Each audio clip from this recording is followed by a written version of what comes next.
What's going on, guys? It's Scott with Never Hedge, back for another Trans Global Group Inc. update, and we are back up 3% on the day so far, with just under an hour left in the trading day. And if we look at the volume here, super low.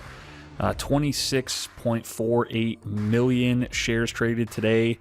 When we had that big run up to 3 cents, we were looking at well over a $250 million shares traded in one day. And I think it was maybe at the peak, it was 350-ish million shares traded in a single day. So anytime we're positive on a day that has this low a volume is not a bad thing. Started the day out with a massive sell-off, and then we have slowly risen back up to positive at just under 2 cents, coming in at almost or at 0.0186 cents today. Let's see, RSI is looking pretty solid right now at 56.49. MACDs are looking great as well. And if we jump over to StockTwits, this is one of the thumbnails for the last video that I made, getting shared around on there, so that's always good to see. Nothing new on StockTwits, but I did find some stuff for you guys on the Twitters. So we're going to have to proceed with caution here, as Twitter is not the greatest source, but it is a source. So we'll see what we can get out of this. So got another update from a Mr. Paul SEO. This man has been all over the DDs on the Tggi here. So this is Zuixiangui International Holdings from today was invited to visit with the China Quality Live Room, a unit directly under the State Administration of Market Supervision and Administration. Mr. Chen Ren had an in-depth exchange with Ms.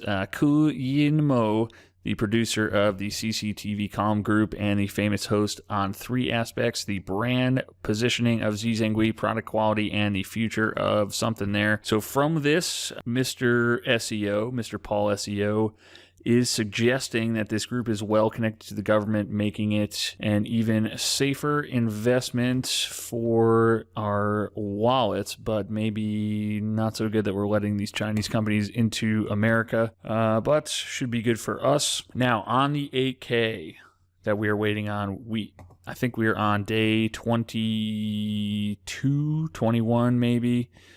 Let me see here. So it looks like we have 5 more trading days. The 12B, 10 to 12B, is going to be effective 30 days, within 30 days after filing registration statement if using Form 10 or Form 20F. And I did confirm this on the global1filings.com right here. Effective 30 days after filing registration statement if using Form 10 or 20F. So this thing could absolutely fucking rip once those filings drop and we are uplisting. One thing we do want to try and be realistic on is the price target. So I see a lot of people saying 50 cents to $1 plus.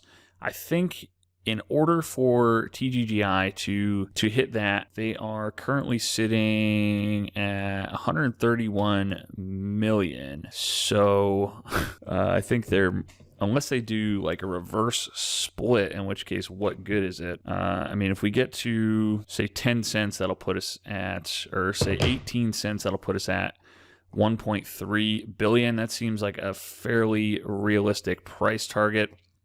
Especially since this is from 6 days ago, Mr. Andy Heller right now. So yeah, we only have a couple more days, pretty much 4 days to go until the filings drop on this. So it should be end of the week. He did a little of his own due diligence on other companies that went from the OTC to the Nasdaq, and here we can see from September 1st to October 15th to see what the current turnaround times with the SEC would be for the filings, and it's looking like 17 to 39 days depending on if they need to do any amendments. And saying notice what happens immediately after the effective date, 10 to 12B, and then 8K, boom, 21 days after. This stock symbol ONL has a market cap of $1 billion after it got listed on the New York Stock Exchange. This one showing 17 days, $4.4 billion market cap on that New York Stock Exchange. And then look what we have here, SEC staff. Look at all these filings that come out on the 8K day. That's pretty wild. This one has TSVT, has a market cap of $841 million, currently trading on the Nasdaq, just uplisted. SEC staff, this one also $812 million. So if we can hit a market cap of $1 billion, which there'd need to be a lot of buying, but the float is largely locked up by the insiders. So I think it would take less buying pressure than we think to get the share price up to 10 to 12 cents on this. Even if we hit that 1.31 billion market cap and go a clean 10x, that'll get us to 18.7 cents. That's still not terrible for holding for a couple of months. I think $1 is going to be pretty tough without a reverse split. It's just my opinion, and I just wanted to give you guys a quick update on where we are at with the Tggi filings and all that. So that is pretty much going to do it for this one, guys. So as always, please make sure you are subscribed to the channel for more updates on Tggi as well as other stocks and tokens we like. And I thank you guys so much for watching this far, and I will see you in the next video.